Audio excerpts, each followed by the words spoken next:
예, 피청구인께서는 최종 의견을 진술해 주시기 바랍니다.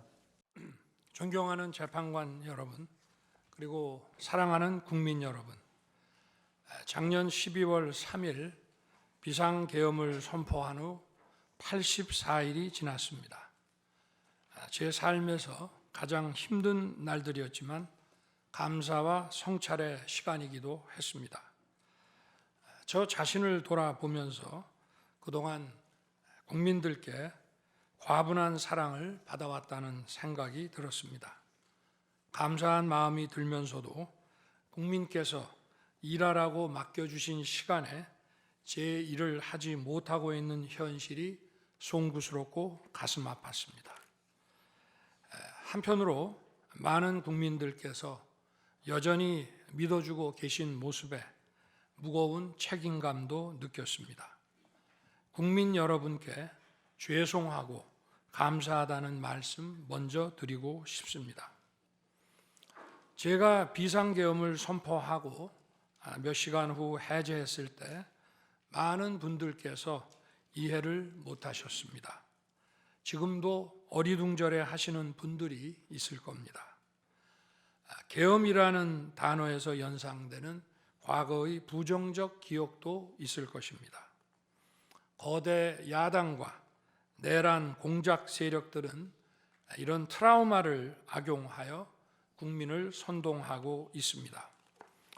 그러나 12.3 비상계엄은 과거의 계엄과는 완전히 다른 것입니다.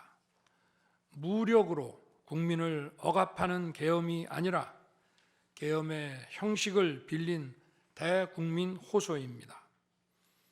12.3 비상계엄 선포는 이 나라가 지금 망국적 위기 상황에 처해 있음을 선언하는 것이고, 주권자인 국민들께서 상황을 직시하고 이를 극복하는 데 함께 나서달라는 절박한 호소입니다. 무엇보다 저 자신, 윤석열 개인을 위한 선택은 결코 아니었다는 사실을 분명히 말씀드립니다. 저는 이미 권력의 정점인 대통령 자리에 있습니다.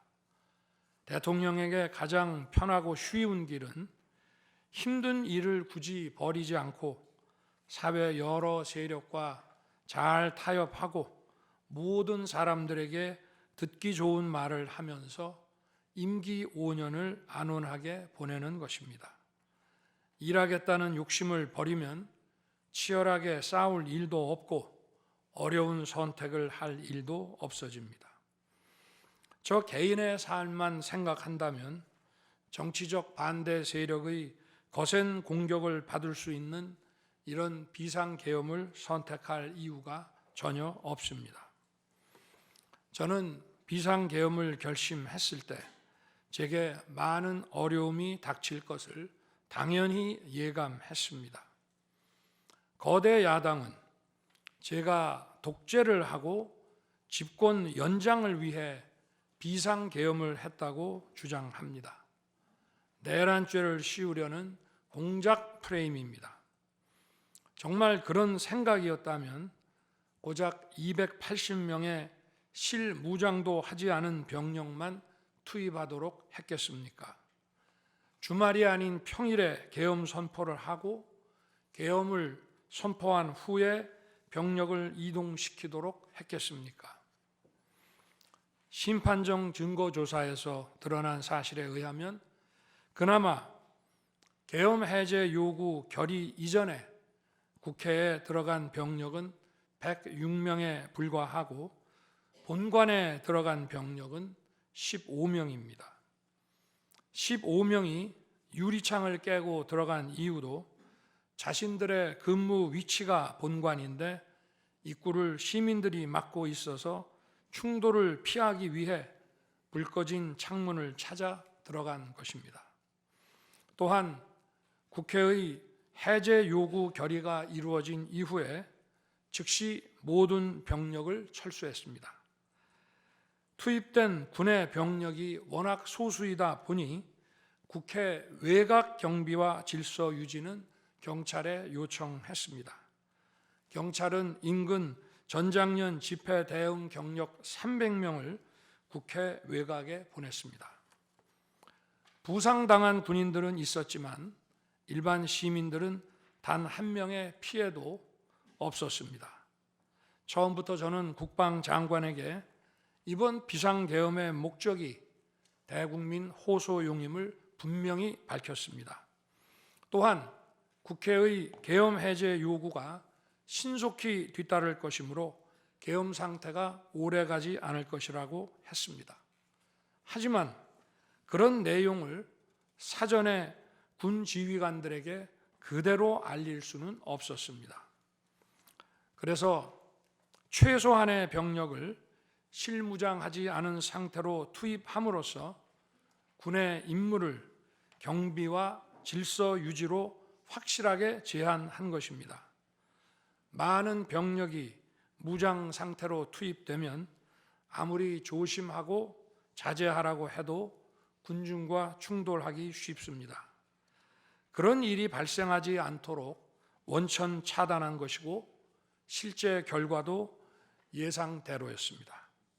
제가 소수의 병력, 비무장, 경험 있는 장병 이 세 가지를 장관에게 명확히 지시한 이유입니다. 그런데도 거대 야당은 이것을 내란이라고 주장하고 있습니다. 병력 투입 시간이 불과 2시간도 안 되는데 2시간짜리 내란이라는 것이 있습니까? 방송으로 전 세계, 전 국민에게 시작한다고 알리고 국회가 그만두라 한다고 바로 병력을 철수하고 그만두는 그런 내란을 보셨습니까? 대통령이 국회를 장악하고 내란을 일으키려 했다는 주장은 어떻게든 대통령을 끌어내리기 위한 선동 공작입니다. 대통령의 법적 권한인 계엄 선포에 따라 계엄 사무를 하고 질서 유지 업무를 담당한 공직자들이 이러한 내란몰이 공작에 의해 지금 고초를 겪고 있는 모습을 보고 있으면 가슴이 찢어지는 것 같습니다. 이분들이 대통령의 장기 독재를 위해 일을 했겠습니까? 대한민국의 현실에서 이러한 장기 독재를 상상도 할 수 없다는 사실을 잘 아는 사람들이고 이미 자기 분야에서 최고의 위치에 올라 더 바랄 것도 없는 분들입니다. 이분들은 대통령의 법적 권한 행사에 따라 맡은 바 직무를 수행한 것뿐입니다. 헌법재판관 여러분, 그리고 국민 여러분, 대통령의 자리에서 많은 정보를 가지고 국정을 살피다 보면 남들에게는 보이지 않는 것들, 겉으로는 잘 드러나지 않는 문제점들이 많이 보이게 됩니다. 당장은 괜찮아 보여도 얼마 뒤면 큰 위기로 닥칠 일들이 대통령의 시야에는 바로 들어옵니다. 서서히 끓는 솥 안의 개구리처럼 눈앞의 현실을 깨닫지 못한 채 벼랑 끝으로 가고 있는 이 나라의 현실이 보였습니다. 언제 위기가 아닌 때가 있었냐고 하는 분도 있을 겁니다. 그렇지만 그동안의 위기가 돌발 현안 수준이었다면 지금은 국가 존립의 위기, 총체적 시스템의 위기라는 점에서 차원이 완전히 다릅니다. 미국 트럼프 대통령은 취임 첫날 국가 비상사태를 선포하고 군을 투입했습니다. 미국이 국가 비상사태인가에 대한 판단은 다를 수 있습니다. 하지만 불법 체류자와 마약 카르텔 등 당면한 위기에 맞서 국민들을 지키기 위한 대통령의 결단임은 분명해 보입니다. 그렇다면 지금 우리나라의 현실은 어떻습니까? 국가 비상사태가 아니라고 단언할 수 있습니까? 북한을 비롯한 외부 주권 침탈 세력들과 우리 사회 내부의 반국가 세력이 연계하여 국가 안보와 계속성을 심각하게 위협하고 있습니다. 이들은 가짜 뉴스, 여론 조작, 선전 선동으로 우리 사회를 갈등과 혼란으로 몰아넣고 있습니다. 당장 2023년 적발된 민주노총 간첩단 사건만 봐도 반국가 세력의 실체를 쉽게 확인할 수 있습니다. 이들은 북한 공작원과 접선하여 직접 지령을 받고 군사시설 정보 등을 북한에 넘겼습니다. 북의 지령에 따라 총파업하고 미국 대통령 방한 반대, 한미연합훈련 반대, 이태원 참사 반정부 시위 활동 등을 펼쳤습니다. 심지어 북한의 지시에 따라 총선과 대선에 개입한 정황도 드러났습니다. 지난 대선 직후에는 대통령 탄핵의 불씨를 지필하면서 구체적인 행동 지령까지 내려왔습니다. 실제로 대통령 당선인이 취임하기도 전인 2022년 3월 26일 윤석열 선제 탄핵 집회가 열렸고, 그때부터 2024년 12월 초까지 무려 178회의 대통령 퇴진 탄핵 집회가 열렸습니다. 이 집회에는 민노총 산하 건설 노조, 언론 노조 등이 참여했고 거대 야당 의원들도 발언대에 올랐습니다. 결국 북한의 지령대로 된 것 아닙니까? 요즘 세상에 간첩이 어디 있냐고 말하는 분들도 있습니다. 하지만 간첩은 없어진 것이 아니라 대한민국의 자유민주주의를 무너뜨리는 체제 전복 활동으로 더욱 진화한 것입니다.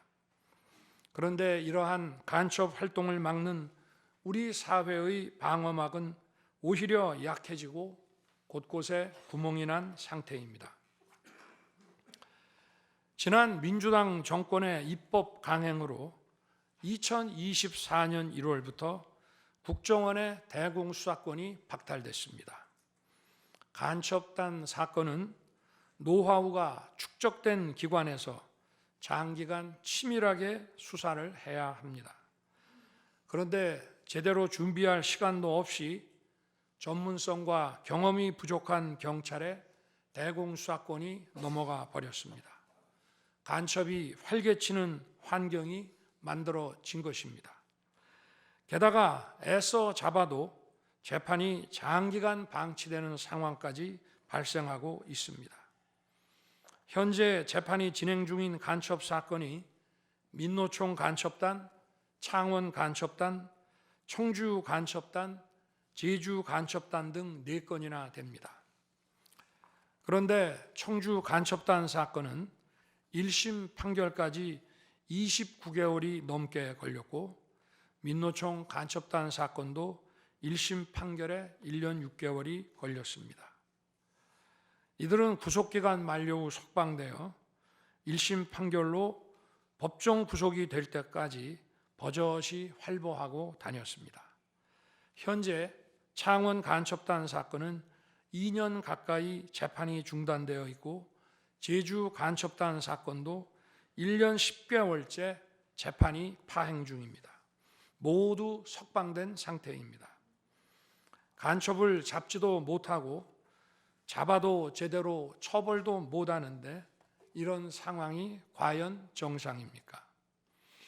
그런데도 거대 야당은 민노총을 옹호하기 바쁘고 국정원 대공수사권 박탈에 이어 국가보안법 폐지까지 주장하고 있습니다. 경찰의 대공수사에 쓰이는 특활비마저 전액 삭감해서 영원으로 만들었습니다. 한마디로 간첩을 잡지 말라는 것입니다. 작년에는 중국인들이 드론을 띄워 우리 군사기지, 국정원, 국제공항과 국내 미군 군사시설을 촬영하다 연이어 적발되었습니다. 이들을 간첩죄로 처벌하기 위해서는 법률을 개정해야 하는데 거대 야당이 완강히 거부하고 있습니다. 국가 핵심 기술을 유출하는 산업 스파이도 최근 급증하고 있습니다. 반도체, 디스플레이 등 기술 유출 피해가 수십조 원에 달하는데 그 3분의 2가 중국으로 유출됩니다. 중국은 사진 한 장만 잘못 찍어도 우리 국민을 마음대로 구금하는 강력한 반간첩법을 시행하고 있는데 거대 야당은 산업 스파이를 막기 위한 간첩죄 법률 개정조차 가로막고 있습니다. 또한 거대 야당은 방산 물자를 수출할 때 국회 동의를 받도록 하는 방위사업법 개정안을 당론으로 추진하고 있습니다. 방산 비밀 자료를 국회에 제출해야 하고 거대 야당이 반대하면 방산 물자도 수출할 수 없게 됩니다. 국회에 제출된 방산 비밀 자료들이 제대로 보안 유지가 되며 적대 세력에 넘어가지 않는다고 누가 보장할 수 있겠습니까? 방산 기밀 자료가 이렇게 유출되면 상대국에서 우리 방산 물자를 수입하겠습니까? 북한, 중국, 러시아가 원치 않는 자유세계의 방산 수출을 하지 말라는 말과 같습니다. 방산 수출은 단순히 돈을 버는 것만이 아닙니다. 수출 상대국과 전략적 연대를 강화하고 더 나아가 자유세계 많은 국가들과 국방 협력을 이루어서 우리의 안보를 튼튼하게 하는 것입니다. 이러한 방산 수출을 권장하기는커녕 이렇게 방해하는 것이 결국 누구에게 도움되는 것입니까? 거대 야당은 우리 국방력을 약화시키고 군을 무력화하는 데도 앞장서고 있습니다. 여러분이 다 아시는 바와 같이 북한은 우크라이나에 많은 병력을 파병하여 러시아와 군사 밀착을 시도하고 있습니다. 우리에게 매우 심각한 안보 위협입니다. 그런데도 이를 살피기 위해 참관단을 보내려 하자 거대 야당은 당시 신원식 국방장관 탄핵까지 겁박하며 결사적으로 이를 막았습니다. 심지어 거대 야당은 우크라이나 참관단 파견, 대북 확성기와 오물풍선 대응 검토 등 군의 정당한 안보 활동까지 외환죄라고 우기고 있습니다. 국가와 국민의 안전을 지키려는 대통령을 전쟁광이라고 비난하고 북핵 위협에 대응하는 한미일 합동훈련을 극단적 친일 행위라고 매도했습니다. 1차 대통령 탄핵 소추안에는 북중러를 적대시하는 것이 탄핵 사유라고 명기했습니다. 190석에 달하는 무소불위의 거대 야당이 우리나라와 우리 국민 편이 아니라 북중러의 편에 서 있는 것입니다. 이러한 상황이 국가 위기 상황이 아니면 뭐란 말입니까? 이뿐이 아닙니다. 거대 야당은 핵심 국방 예산을 삭감하여 우리 군을 무력화하려 하고 있습니다. 거대 야당은 전체 예산 가운데 겨우 0.65%만 깎았을 뿐이라고 주장합니다. 그러나 그 0.65%가 어디냐가 중요한 것입니다. 마치 사람의 두 눈을 빼놓고 몸 전체에서 겨우 눈알 2개 뺐다고 말하는 것과 같은 얘기입니다. 거대 야당이 삭감한 국방 예산은 우리 군의 눈알과 같은 예산입니다. 북한 핵과 미사일 기지를 선제 타격하는 키일체인의 핵심인 정찰 자산 예산을 대폭 삭감했습니다. 핵심 전력인 지휘 정찰 사업 예산을 2024년 대비 4,852억 원 감액했고, 전술 데이터링크 시스템 성능 개량 사업은 무려 78%를 삭감했습니다. 우리 국민을 향해 날아오는 미사일을 요격하는 KAMD, 즉 한국형 미사일 방어 체계 구축도 예산 삭감으로 개발이 중단될 위기입니다. 장거리 함대공 유도탄 사업을 위해 예산 119억 5,900만 원을 책정했지만 96%를 삭감하고 5억 원만 남겼습니다. 정밀 유도포탄 연구 개발 사업은 84%를 삭감했습니다. 아무리 주먹이 세도 앞이 보이지 않으면 싸울 수 없듯이 감시 정찰 자산이 없으면 아무리 좋은 무기도 무용지물입니다. 게다가 최근 북한의 드론 공격이 큰 위협으로 대두되고 있습니다. 드론 방어 예산 100억 원 가운데 무려 99억 5,400만 원을 깎아서 사업을 아예 중단시켜버렸습니다. 도대체 누구의 지시를 받아서 이렇게 핵심 예산만 딱딱 골라 삭감했는지 저도 궁금할 지경입니다.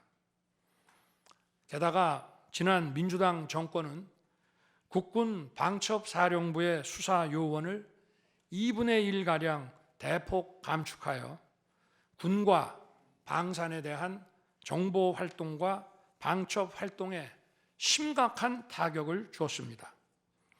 또 과거 간첩 사건과 연루된 인물을 국정원의 주요 핵심 간부로 발령내서 국정원이 방첩기관인지 정보 유출기관인지 모를 조직으로 방치하기도 했습니다. 지난 정부 시절 이런 일을 주도한 인물들이 여전히 거대 야당의 핵심 세력으로서 우리의 안보를 흔들고 있습니다.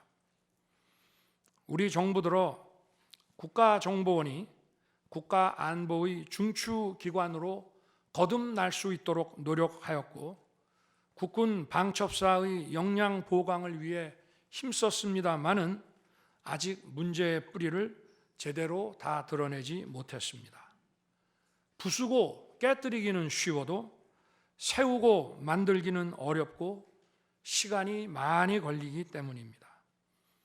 이런 상황이 겉으로는 멀쩡한 것처럼 보이지만 실질적으로 전시사변에 못지않은 국가 위기 상황이라고 저는 판단하고 있습니다.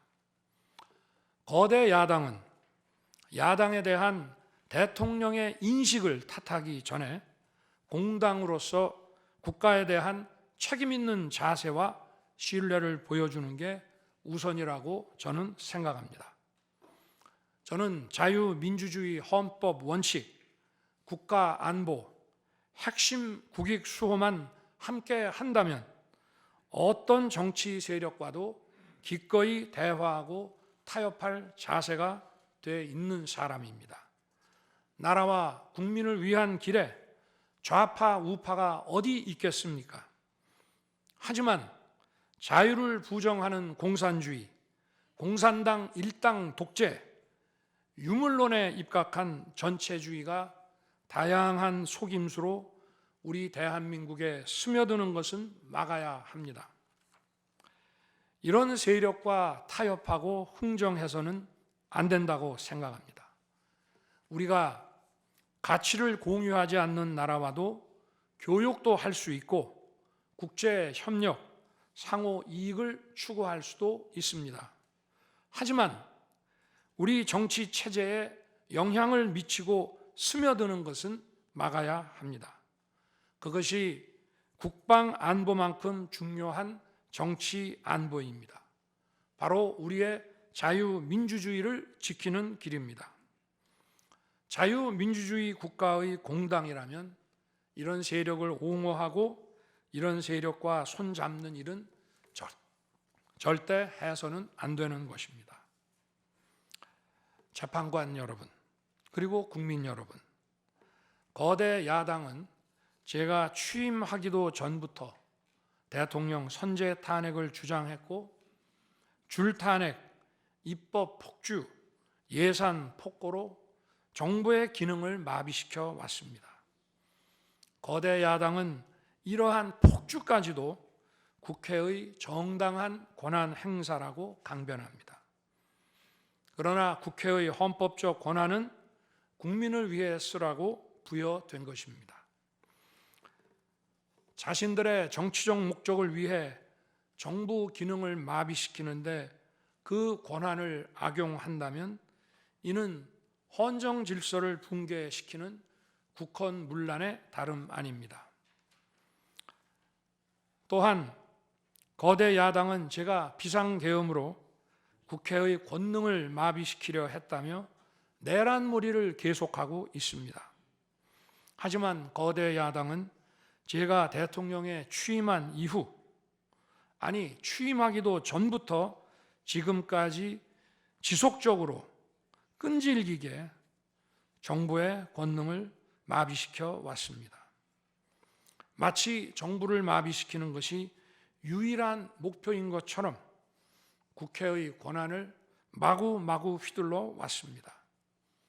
국회의원과 직원들의 출입도 막지 않았고 국회 의결도 전혀 방해받지 않은 2시간 반짜리 비상계엄과 정부 출범 이후 2년 반 동안 줄탄핵, 입법 예산 폭거로 정부를 마비시켜온 거대 야당 가운데 어느 쪽이 상대의 권능을 마비시키고 침해한 것입니까?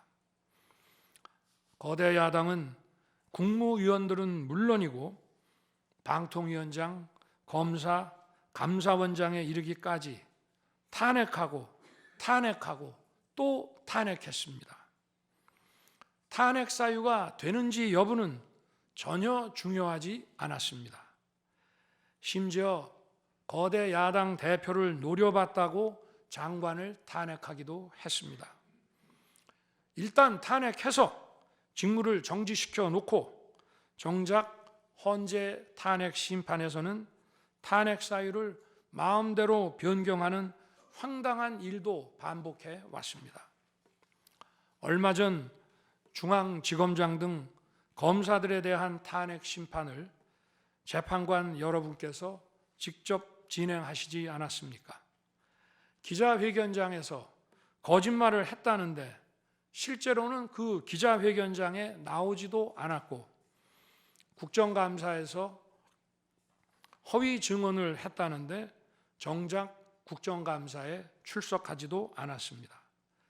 기본적인 탄핵 사유조차 틀렸는데도 일단 직무부터 정지시키고 보는 것입니다. 이것이 과연 정상적인 일입니까? 거대 야당의 공직자 줄 탄핵은 정부 기능을 마비시키는 차원을 넘어 헌정 질서 붕괴로 치닫고 있습니다. 이태원 참사가 발생하자 거대 야당은 연일 진상규명을 외치면서 참사를 정쟁에 이용했습니다. 급기야 행정안전부 장관을 탄핵했습니다. 당시 북한이 민노총 간첩단에게 보낸 지령문에 이런 내용이 있습니다. 이번 특대형 참사를 계기로 사회 내부에 세월호 참사 진상규명 투쟁과 같은 정세 국면을 조성하는 데 중점을 두고 각계각층의 분노를 최대한 분출시켜라. 거대 야당이 북한 지령을 받은 감첩단과 사실상 똑같은 일을 벌인 것입니다. 이야말로 사회의 갈등과 혼란을 키우는 선동 탄핵이라 할 것입니다. 거대 야당은 자신들의 당대표를 수사하는 검사들도 줄줄이 탄핵하고 서울중앙지검장까지 탄핵했습니다. 검사 탄핵은 그 자체로도 수사 방해이지만 검사 탄핵을 지켜보는 판사들에 대한 겁박이 되기 마련입니다. 야당 대표에 대한 검찰 수사를 막고 야당 대표의 범죄를 심판할 판사들까지 압박하기 위한 방탄 탄핵인 것입니다. 급기야 거대 야당은 지난 정부의 이적 행위를 감사하던 감사원장까지 탄핵했습니다. 거대 야당은 감사원장 탄핵 소추안에 사드 정식 배치 고의 지연 의혹 감사를 탄핵 사유로 포함시켰습니다. 이 사건은 지난 민주당 정부의 안보라인 고위직 인사 4명이 주한 중국 대사관 무관에게 사드 배치 작전명, 작전 일시, 작전 내용 등 국가 기밀 정보를 넘겨준 간첩 사건입니다. 감사원은 이를 적발하고 검찰에 수사 의뢰하는 등 감사 조치를 진행하였는데 이것이 탄핵 사유라는 것입니다. 자신들의 간첩 행위를 무마하기 위한 이적 탄핵이 아닐 수 없습니다. 헌법기관인 감사원장에 대한 무차별 탄핵은 그 자체로도 심각한 헌법 파괴 행위이지만 이적 행위까지 탄핵으로 덮는 것을 보며 이야말로 자유민주주의를 무너뜨리는 망국적 위기 상황이라고 판단한 것입니다. 또 한편 정부 각 부처들은 국민의 세금으로 엄청난 규모의 예산을 사용 집행하고 있습니다. 수많은 산하 기관도 거느리고 있습니다. 그런데 이런 부처의 수장들을 탄핵 소추로 직무정지시켜 그 부처의 기능을 마비시키거나 심각하게 저해한다면 기회 비용과 재정적 측면에서도 국가와 국민에 얼마나 막대한 경제적 피해를 입히는 것이 되겠습니까? 거대 야당은 공직자를 무차별 탄핵 소추하고 소추인단 변호사 비용도 국민 세금으로 사용하고 있습니다. 그렇지만 억울하게 탄핵 소추된 공직자들은 직무가 정지된 상황에서 자기 개인 자금으로 변호사 비용까지 조달해야 합니다. 정부 공직자들은 거대 야당의 이러한 폭거에 한없이 위축될 수밖에 없습니다. 이처럼 거대 야당은 선동 탄핵, 방탄 탄핵, 이적 탄핵으로 대한민국을 무너뜨리고 있습니다.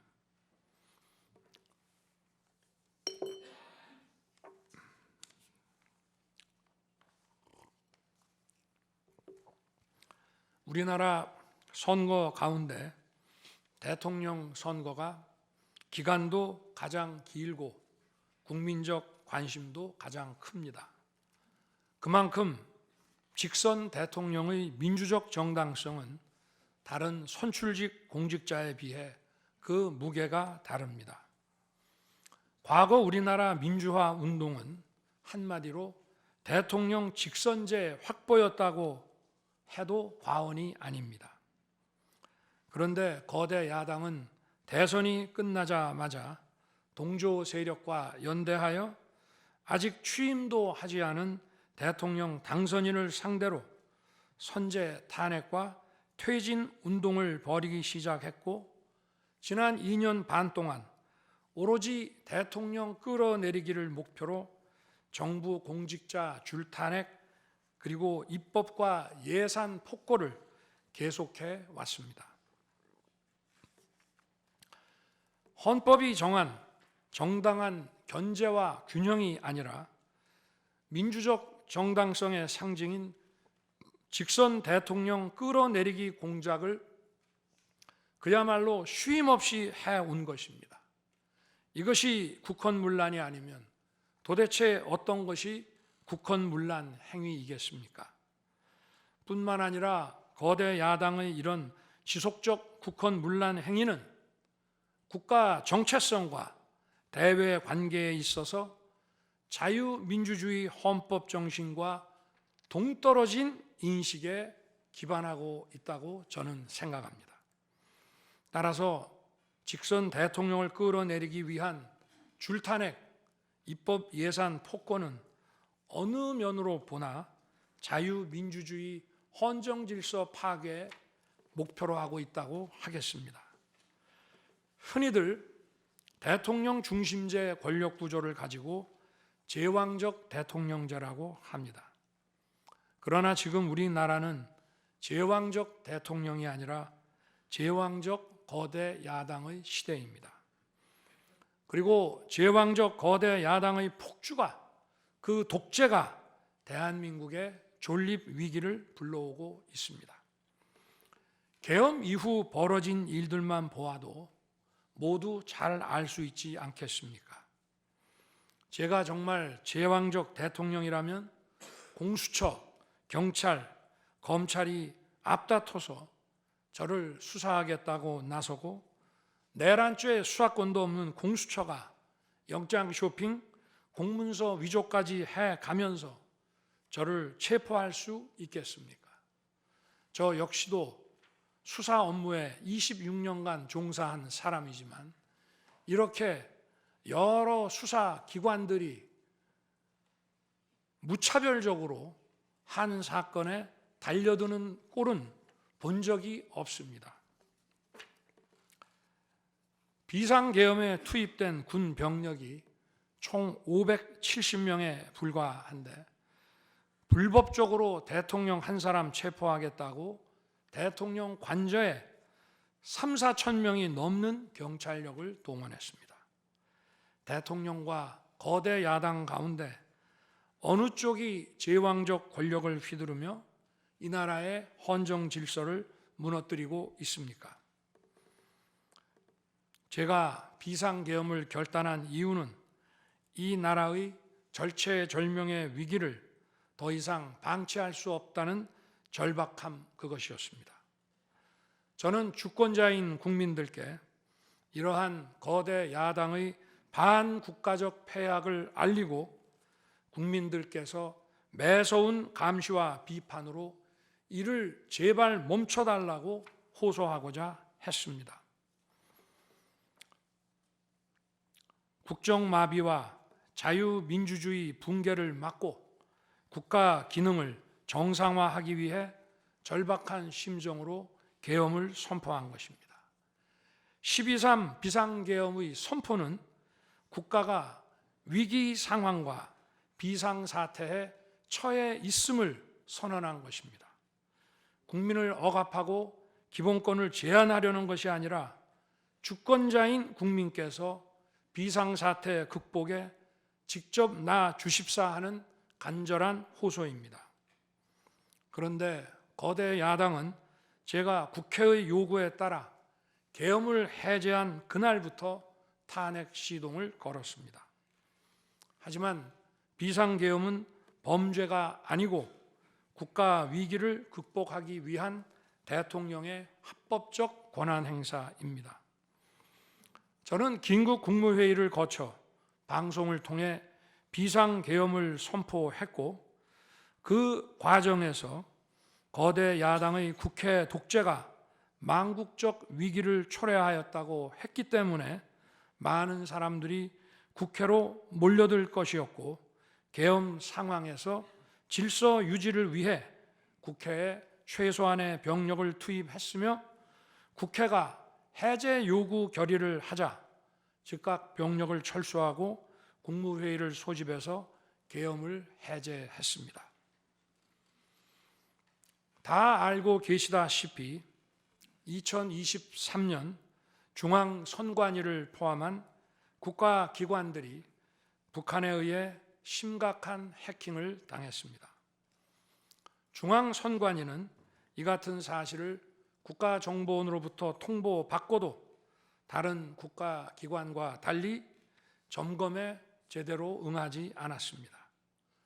나중에 채용비리 사건 때문에 울며 겨자 먹기로 응한 일부 소극적 점검 결과 심각한 보안 문제가 드러났기 때문에 중앙선관위 전산 시스템 스크린 차원에서 소규모의 병력을 보낸 것입니다. 선거의 공정과 직결되는 중앙선관위의 전산 시스템 보안 문제는 우리 자유민주주의 체제의 핵심 공공재이자 공공자산을 지키는 일입니다. 더구나 그동안의 선거 소송에서 드러난 다량의 가짜 부정 투표 용지, 그리고 투표 결과가 도저히 납득하기 어렵다는 통계학과 수리과학적 논거 등에 비추어 중앙선관위의 전산 시스템에 대한 투명한 점검 필요성이 꾸준히 제기되어 왔습니다. 이런 조치들의 어떤 부분이 내란이고 범죄라는 것인지 도대체 이해할 수가 없습니다. 비상계엄이라는 것 자체가 불법이라면 계엄법은 왜 있으며 합동참모본부의 계엄관은 왜 존재하겠습니까? 재판관 여러분, 그리고 국민 여러분, 저는 2021년 6월 29일 처음으로 정치 참여를 선언했습니다. 대통령이라는 자리가 영광의 길이 아니라 형극의 길이라는 사실은 이미 잘 알고 있었습니다. 또 대통령직을 아주 가까이에서 지켜보신 어떤 분은 우리나라 대통령직은 저주의 길이라면서 만류하시기도 했습니다. 그러나 자유민주주의라는 헌정 질서가 무너지고 있는 상황에서 나라를 지키고 싶어 정치를 시작했습니다. 그때 정치 참여를 선언하면서 국민께 드린 약속이 있습니다. 우리의 미래를 짊어질 청년들, 국가를 위해 희생하신 분들, 산업화에 일생을 바친 분들, 나라의 민주화에 헌신하고도 묵묵히 생업에 종사하며 살아가시는 분들, 성실하게 세금을 내시는 분들, 이런 분들이 분노하지 않는 나라를 만들겠다는 약속이었습니다. 그리고 청년들이 마음껏 뛰는 역동적인 나라, 창의와 자유가 넘치는 혁신의 나라, 약자가 기죽지 않은 따뜻한 나라, 국제사회와 가치를 공유하고 책임을 다하는 나라를 만들겠다고 국민께 약속드렸습니다. 거대 의석과 이권 카르텔이 나라의 주인 노릇을 하는데 맞서 국민들에게 빼앗긴 주권을 되찾아 드리겠다고 약속했습니다. 그날 이후 지금까지 단 한순간도 이 약속을 잊은 적이 없습니다. 국민의 선택을 받아 대통령이 된 후 이 약속을 지키기 위해 쉼없이 노력하고 또 노력했습니다. 무엇 하나 쉬운 일이 없었습니다.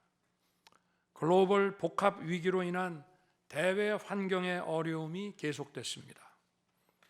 지난 민주당 정부의 잘못된 소주성 정책과 부동산 정책은 우리 경제와 민생의 문제를 풀어가는데 계속 발목을 잡았습니다. 하지만 어떤 문제라도 노력하면 풀어낼 수 있다고 믿었고 실제로 우리 기업, 우리 국민과 함께 뛰면서 하나하나 문제를 해결할 수 있었습니다. 기쁘고 보람 있는 일도 많았고 부족하고 아쉬운 일도 있었습니다. 무엇보다 국가 안보와 국민 안전을 지키는 제복 입은 공직자에 대한 처우 개선 추진이 보람된 일이었습니다. 지난 민주당 정권은 반일 선동에만 열을 올렸지만 우리 정부에서는 1인당 GDP가 일본을 앞질렀고 우리 인구의 2배 반이 넘는 경제 강국 일본과 수출액 차이가 작년에는 불과 수십억 불 규모로 좁혀졌습니다. 20년 전에 비해 100분의 1, 지난 민주당 정부에 비해 수십분의 1로 줄어든 것입니다. 또 작년에 30번이나 열었던 전국 순회 민생 토론의 기억이 많이 납니다. 국민의 어려움을 직접 듣고 많은 일을 현장에서 해결해 드리면서 국민과 같이 웃기도 했고 같이 울기도 했습니다. 수도권, 영남, 호남, 충청, 강원, 제주까지 전국 모든 지역을 다니면서 지역 발전 방안을 함께 고민했습니다. 우리 국민들께서 전국 어디에 사시든 공정한 기회를 누리며 행복하게 살 수 있도록 만들어서 진정한 국민 통합을 이루고 싶었습니다.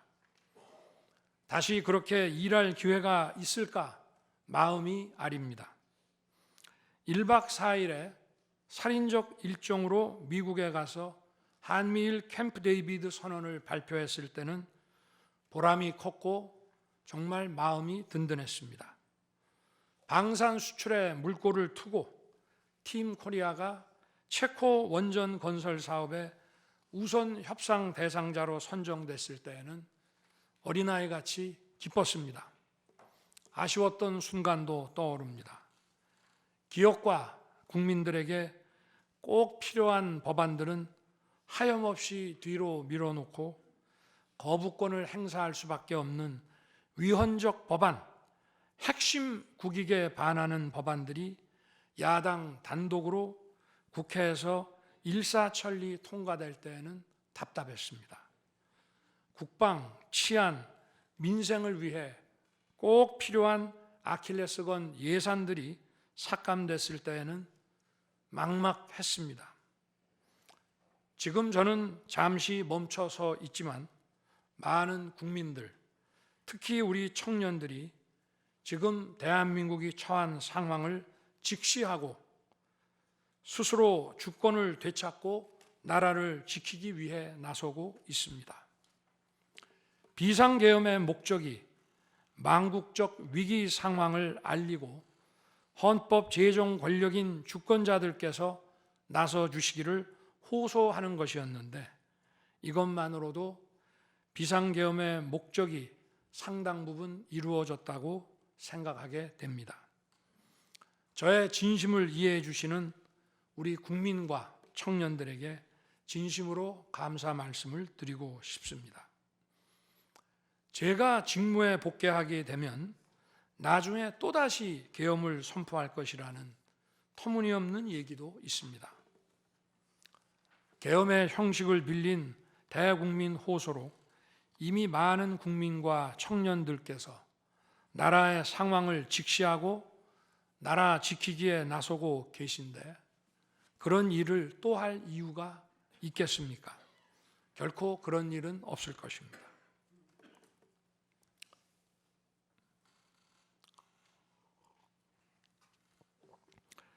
헌법재판관 여러분, 그동안 심판정에서 다루어진 쟁점들 가운데 두 가지에 대해서만 간략히 말씀드리겠습니다. 세세한 사실관계를 언급하기보다 상식선에서 간단히 말씀드리겠습니다. 우선 제가 국회의원을 체포하거나 본회의장에서 끌어내라고 했다는 것입니다. 정말 터무니없는 얘기입니다. 상식적으로 이렇게 해서 도대체 뭘 어떻게 하겠습니까? 의원들을 체포하고 끌어내서 계엄 해제를 늦추거나 막는다 한들 방송으로 온 국민과 전 세계가 지켜보고 있는데 그 다음에 뭘 어떻게 하겠습니까? 계엄 당일 국회의장의 발언대로 국회는 어디서든 본회의를 열어 계엄 해제를 의결할 수 있습니다. 영화나 소설에 나오기도 하지만 현실적으로 이런 일을 하려면 군으로 국가를 완전히 장악하는 계획과 정치 프로그램을 미리 가지고 있어야 합니다. 그런데 실제 상황이 어땠습니까? 계엄 사무를 담당할 주요 지휘관들이 계엄 직전에 어디에 있었는지 이 심판정에서 다 드러났습니다. 장관 재가를 받아 지방 휴가를 가거나 부부 동반 만찬, 간부 만찬 회식을 하다가 대통령의 계엄 선포 직후에야 국방장관으로부터 업무 지시를 받았습니다. 준비된 치밀한 작전 계획이나 지침이 없었기 때문에 혼선과 허술함도 있었습니다. 국방장관이나 지휘관들이나 경험이 풍부한 군사 전문가들인데 이들이 왜 이랬겠습니까? 12.3 계엄 선포는 계엄의 형식을 빌린 대국민 호소이고 과거 계엄과는 다른 것이었기 때문입니다. 이미 민주주의를 수십 년 경험하고 몸에 밴 우리 50만 군이 임기 5년 단임 대통령의 사병 노릇을 할 리가 있습니까? 제가 비상계엄을 선포한 이유는 오로지 주권자인 국민들에게 국회의 망국적 독재로 나라가 위기에 빠졌으니 이를 직시하고 감시와 비판의 견제를 직접 해달라는 것이었습니다. 공화국의 대의제 위기에 헌법 제정 권력인 주권자가 직접 나서야 한다는 호소였습니다. 의원을 체포하거나 끌어내라고 했다는 주장은 국회에 280명의 질서유지 병력만 계획한 상태에서 앞뒤가 맞지 않는 얘기입니다. 국회가 비어있는 주말도 아니고 회기 중인 평일에 이런 병력으로 터무니없는 얘기입니다. 의원만 300명이고 직원들과 보좌진을 합치면 몇천 명이 넘습니다. TV 생중계를 보더라도 계엄 선포 후 얼마 지나지 않아 이미 국회 마당과 본관에는 수천 명의 국회 관계자와 민간인들이 들어왔습니다.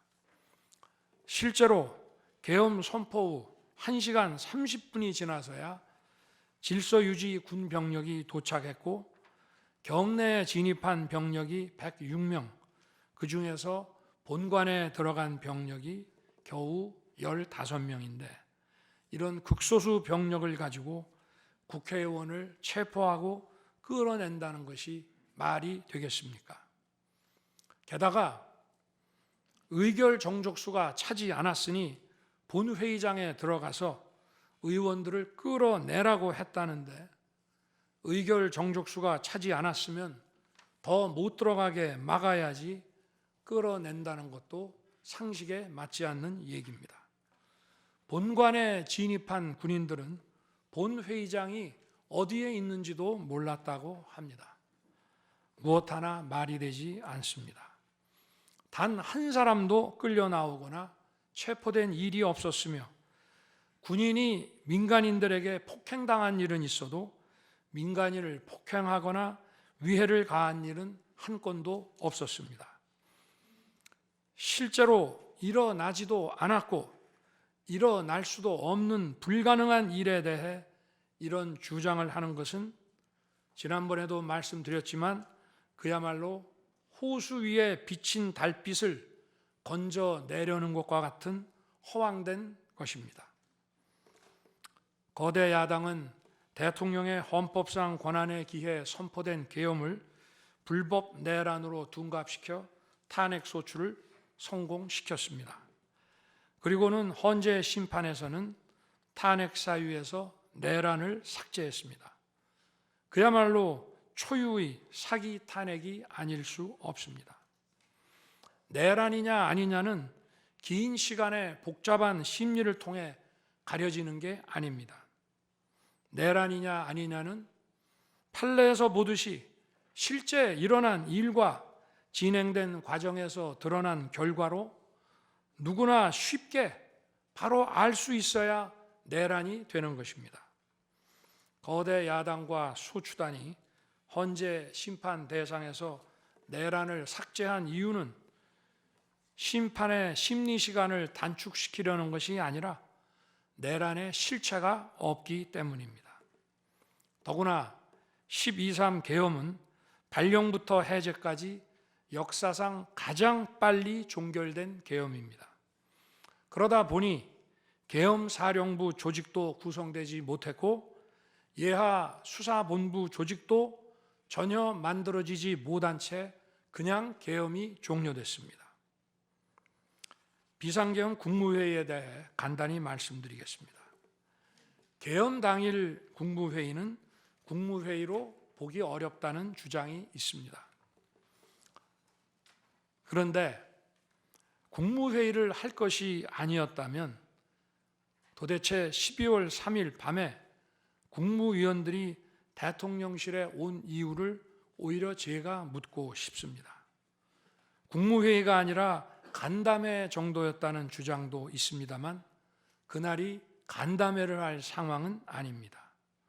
간담회는 의사 정족수도 없는데 국무회의 의사 정족수가 찰 때까지 왜 기다렸겠습니까? 당일 저녁 8시 반부터 국무위원들이 차례로 오기 시작했고 저는 비상계엄에 대해 설명하고 국방장관은 계엄의 개요가 기재된 비상계엄 선포문을 나눠줬습니다. 국무위원들은 경제적, 외교적으로 어려움이 있다고 우려했고 저는 대통령으로서 각 부처를 관장하는 국무위원들의 생각과 다른 생각을 가지고 있으며 국가가 비상 상황이고 비상한 조치가 필요함을 설명했습니다. 그리고 각 부처 장관의 우려사항, 예를 들어 경제부총리의 금융시장 혼란 우려와 외교장관의 우방국 관계 우려는 제가 걱정하지 말라고 했습니다. 국무위원들이 과거의 계엄을 연상하고 있는 상황에서 저는 그냥 걱정하지 말라고 할 수밖에 없었습니다.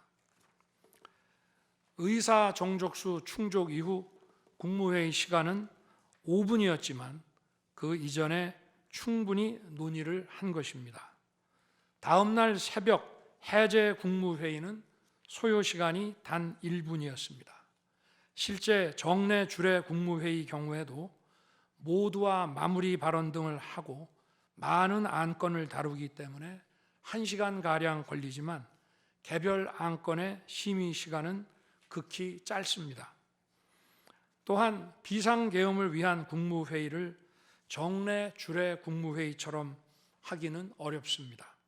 보안 유지가 중요하고 그렇게 해야 혼란도 줄이고 질서 유지 병력도 최소화할 수 있기 때문입니다.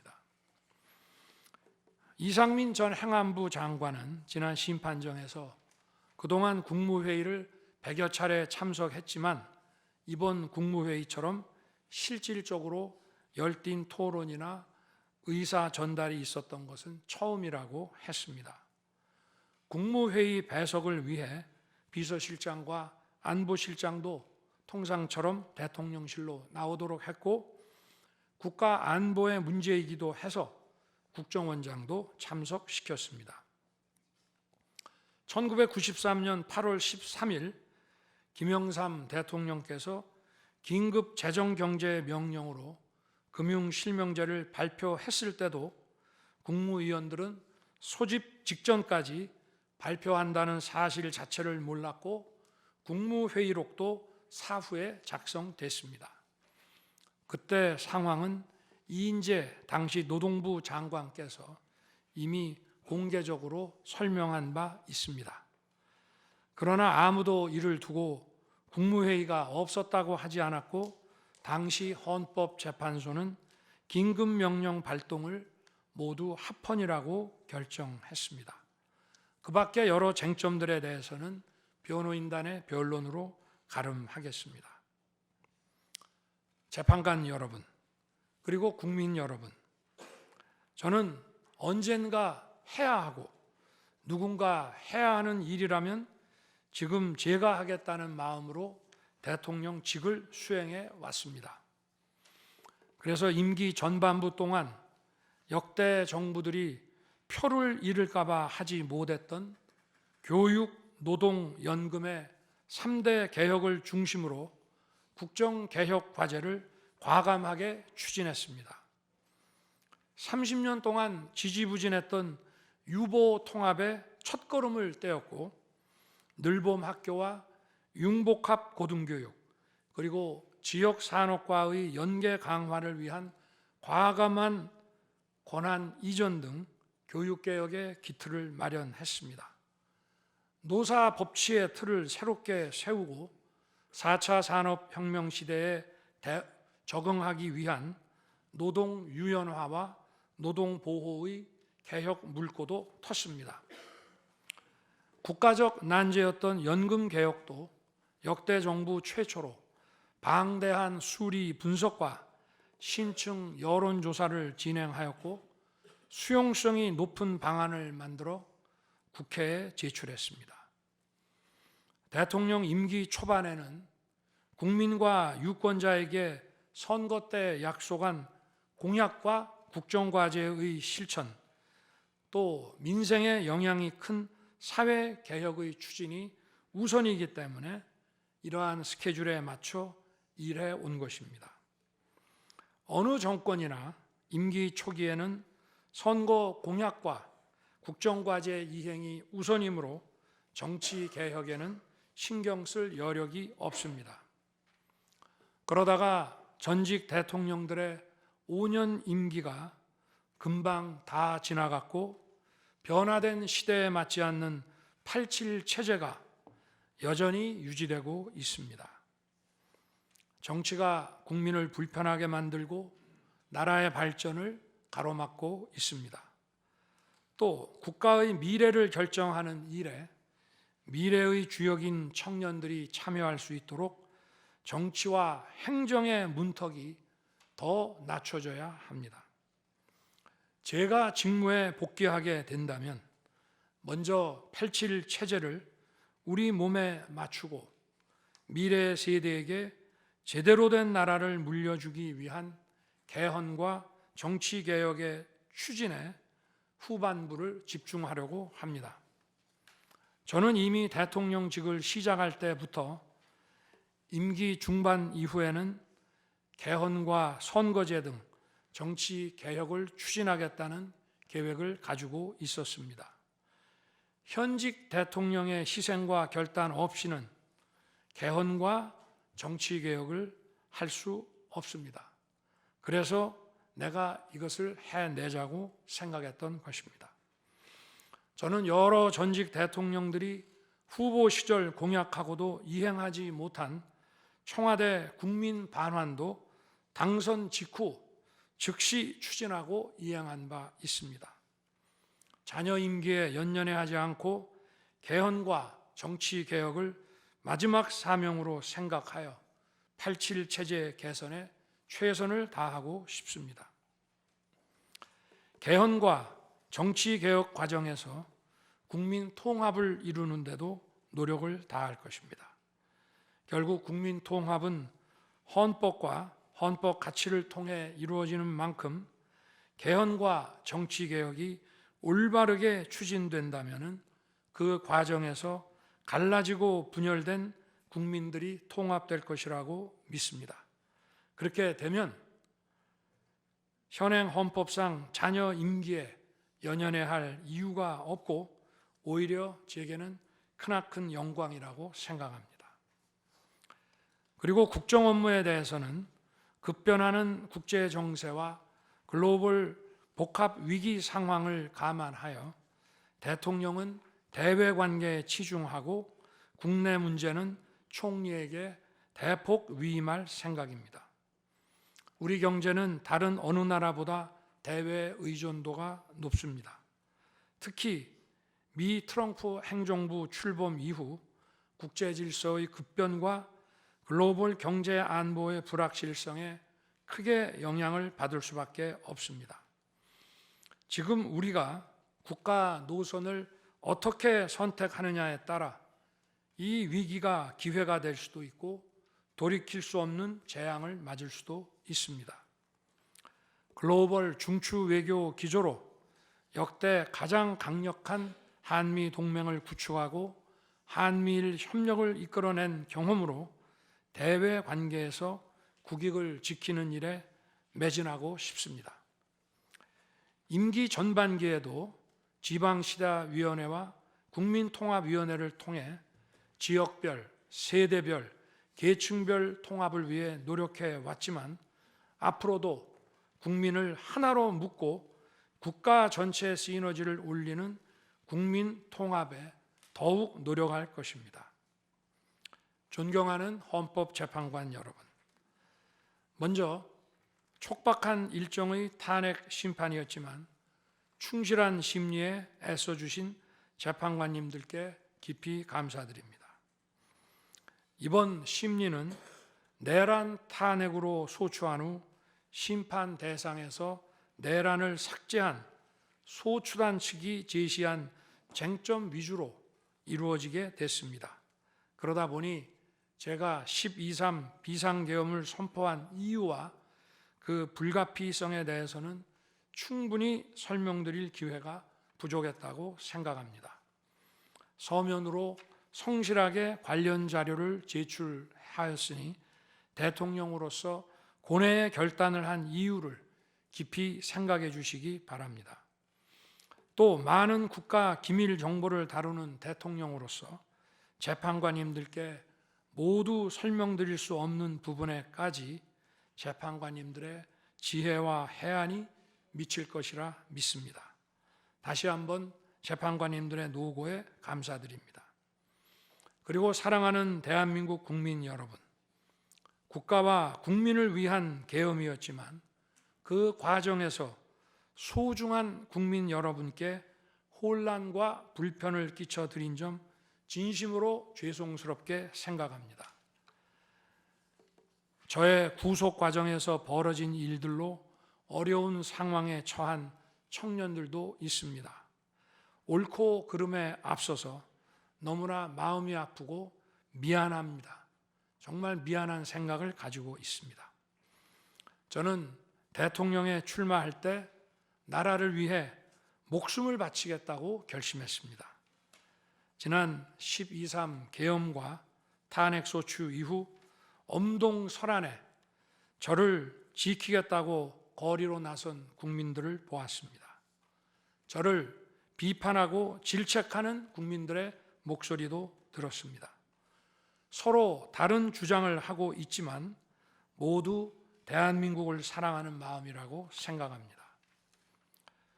부족한 저를 지금까지 믿어주시고 응원을 보내주고 계신 국민 여러분께 진심으로 감사드립니다.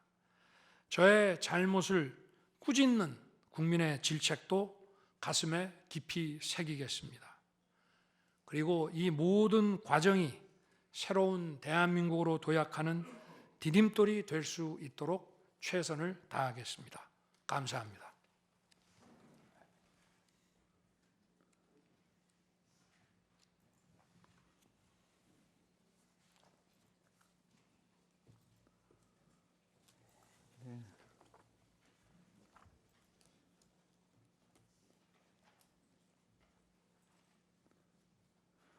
이것으로 변론을 종결하겠습니다.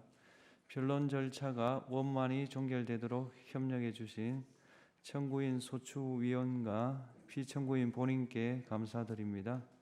아울러 양측 대리인, 언론인들께도 감사드립니다. 선고기일은 재판부 평의를 거쳐 추후 고지해 드리겠습니다. 이상입니다.